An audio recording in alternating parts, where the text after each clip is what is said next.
earnest, wrong, but adorable way. She's like your daughter when she comes back from her first year at Brown, full of half-baked, half opinions, in need of some gentle, patient deprogramming. But people have to realize new faces doesn't mean new ideas. Drives me crazy. AOC has never introduced a fresh idea or issue in. Greg Gutfeld didn't just step into the political spotlight. He slammed into it like a shockwave. And standing at the center of the fallout was Alexandria Ocasio-Cortez, the undisputed queen of viral moments and perfectly packaged sound bites. But this time, the script flipped. She wasn't delivering the punches. She was absorbing them. What followed caught everyone off guard. Reporters froze. Social media detonated. And the internet did what it always does when control slips. It completely lost its mind. The real question wasn't whether Gutfeld went too far. It was what he said that shifted the balance so suddenly, leaving a seasoned media favorite momentarily without her foot. Nothing consistent with the Republican Party's continued attack, except for the racism and incitement of violence against women of color in this. The Republican caucus threatened my life, and you all and the Republican caucus rewarded him with one of the most prestigious committee assignments in this Congress. Don't tell me this is about consistency. Don't tell me that this is about an abdicate. What Greg Gutfeld is throwing at Alexandria Ocasio-Cortez isn't a routine political jab. It's a full-scale comedy assault wrapped in razor-sharp satire. Every punchline lands with late-night precision, hitting so clean the audience can't help but laugh out loud. And let's be honest, AOC has built her brand as Congress's ultimate headline magnet. No cape required. The cameras are always on, and the spotlight never dims. But Gutfeld doesn't just mock the performance. He reframes it. He turns her dramatic flair into binge-worthy entertainment, flipping theatrics into comedy gold and keeping viewers hooked, laughing, and wide-eyed from start to finish. Bernie is because she's like an 80-year-old leftist in a used bookstore. I mean, she may look fresh, but she's as stale as an abandoned futon on the street. It's like I listen to her, I go, I heard that at Berkeley in 1983. So their problem is, and the reason why they don't have any ideas is they operate on half opinions. Like, what if we get rid of cash bail? Oh, let's do it. What happens? You have repeat criminals wreaking havoc. What if we have sanctuary cities? Hey, let's do it. What happens? You have rapists and killers, finding sanctuary, safe haven. If you're enjoying this, go ahead and hit that subscribe button. It helps more than you'd ever think. It might even save the planet, end poverty, fix inequality, and teach your hamster enlightenment, preferably before lunch. That over-the-top energy, that's exactly the aura AOC projects. Big promises flying everywhere, tossed like confetti at a flawless parade. But then Greg Gutfeld flashes one knowing smirk, and the illusion starts to crack. To him, this isn't bold leadership. It's open mic theatrics dressed up as a movement. And here's the knockout moment.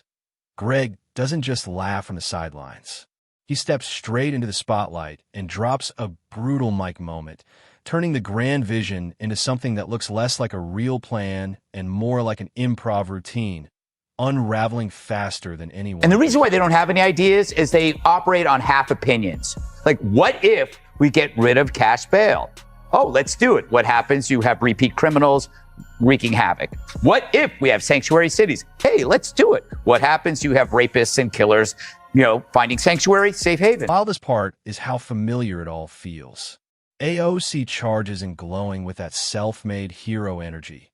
The voice of the people, pitching rooftop gardens, no-strings promises, and a sweeping revolution for everyone.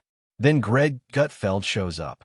No spreadsheets, no policy lectures, just that sharp, knowing grin. The family joker who never lets a wild idea slide without a perfectly timed roast. His delivery is relentless, his timing razor-sharp. And within moments, her grand crusade starts to crumble, shrinking from a historic movement into nothing more than the perfect setup for his next cutting punchline. She explains it. They're not meant for you, right? But then you have to ask, okay, then what is this debt forgiveness? Who is it meant for? And when you look at the data, it's upper white middle class liberal women. This ain't welfare, right? These are well-to-do people. It's a bribe for Democrats on the backs of plumbers, truckers, and everyone else who actually does a real job, unlike me. AOC is the symbol of the entitled sponge. She complains about student loans, but she owns it. Greg doesn't waste a second boring anyone with charts or sleepy graphs. That's not his style. Instead, he grabs AOC's flashy speeches, flips them like circus tricks, and throws them straight into the fire of satire. Suddenly, that billion-dollar vision stops sounding bold and starts sounding like a teenager with an unlimited credit card and zero supervision. But here's where the real punch lands. This isn't just comedy, it's exposure. Greg pulls back the curtain and shines a spotlight on the contradictions powering the performance. Railing against capitalism while sipping fancy kombucha, rocking pricey hoodies, and delivering truth with influencer-level polish.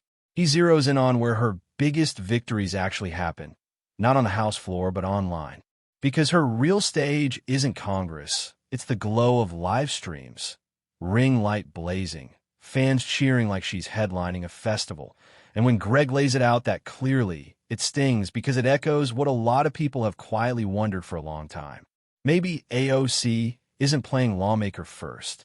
Maybe she's playing influencer. What their ideas incentivize, that would be nice. So where are their ideas going to come from? Trump. The only way they're going to create a message is based on whatever Trump does. So I have some slogans for the Democrat Party. Oh, wow. The Democrat Party, when you're tired of success. Okay. The Democrat Party, make America suck again. Democrat Party, the first choice for illegal income receipts, and Greg has them stacked sky high, each one ready to torch the illusion. He zeroes in on AOC's crown jewel, the Green New Deal, and calmly pulls it apart. Not as serious policy, but as a glitter-covered wish list ripped straight from a dreamer's notebook. Free healthcare, free college, guaranteed jobs, freebies for everyone. It all sounds incredible, right up until the one question that always ruins the fantasy drops. Who's paying for it? AOC waves toward billionaires like they're an endless ATM. Greg just smirks and delivers the reminder no slogan can escape. Reality always sends a bill. In seconds, the dream utopia morphs into something far less inspiring. A desperate family crowdfunding pitch. Nice on paper, completely unrealistic in practice. The slogans sparkle, but the structure shakes like a shelf built without a level. And the fallout? Pure spectacle. Conservatives repeat Greg's lines like scripture. Progressives rush to AOC's defense like the future itself is under attack, insisting Greg isn't exposing flaws. He's just being mean. But that's the problem. Mean jokes don't trigger panic defenses. She owns a French bulldog, and she wants you or your dad, the electrician, to forgive her student loan. That's BS. Turn in the Tesla, sell the dog. In the middle of this chaotic clash sit regular people, laughing out loud. Because let's be honest, Greg Gutfeld trading shots with AOC is more entertaining than half the so-called comedy shows streaming platforms keep forcing on us. But beneath the laughs, something sharper is cutting through. A truth that lands fast and clean. Comedy has always been one of politics' most effective weapons, and Greg wields it like a precision blade. He slices straight through rehearsed slogans and polished branding, exposing how AOC's ideas sparkle online like flawless jewels, only to crack the moment they're tested in the real world. That's the real sting. It's not cruelty, it's accuracy. Greg asked the question everyone else tiptoes around. Is this Congress or an influencer mansion with better lighting? And the timing couldn't be better, because modern politics is performance. AOC plays the influencer role perfectly, stacking hashtags, viral clips, and live streams like trophies, while Greg takes the critic seat, turning every grand gesture into a comedic collapse. And like any great roast, the laughter doesn't just come from the jokes. It comes from the uncomfortable truths hiding beneath every punchline. Truths people recognize instantly, even if they don't. To get into a beef with the Twitter chief. On Tuesday, she tweeted, LMAO at a billionaire earnestly trying to sell people on the idea that free speech is actually an $8 a month subscription plan. That's a reference to Musk's plan to charge people $8 a month for verified blue checkmark status. But he hit back tweeting, your feedback is appreciated. Now pay $8. To be fair. Then come receipts, and Greg has them stacked sky high, each one ready to torch the illusion. He zeroes in on AOC's crown jewel, the Green New Deal, and calmly pulls it apart. Not as serious policy, but as a glitter-covered wish list ripped straight from a dreamer's notebook.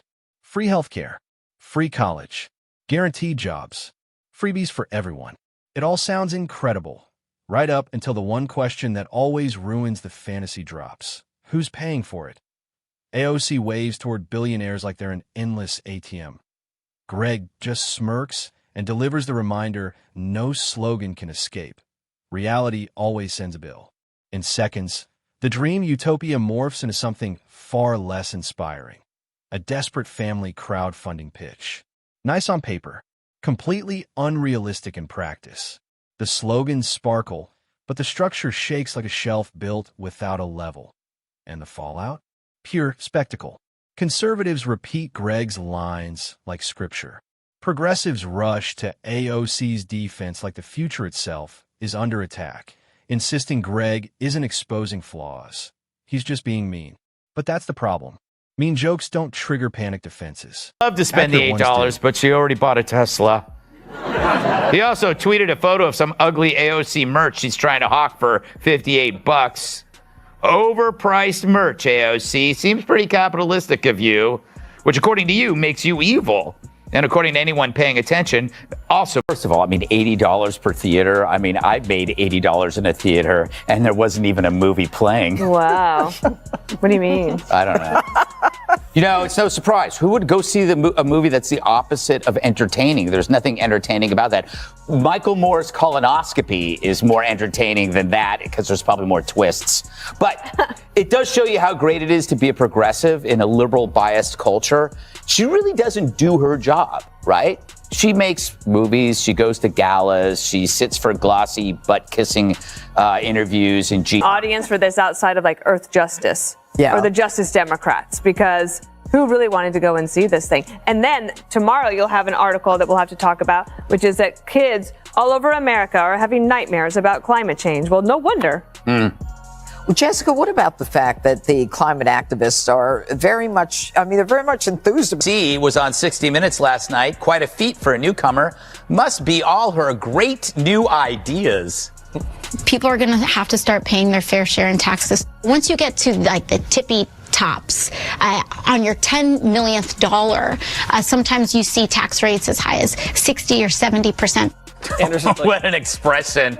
Now, the real story isn't AOC's very old ideas. It's the media's gushy view of her. Even with her old last week, the media created a fake story that conservatives attacked her over this delightful trifle. Not really. In fact, the only stories written about the dance were by liberals using it to falsely smear the right. So the press creates a shield around her in which any criticism must be due to sexism or bigotry, when in fact it's in their heads and not ours.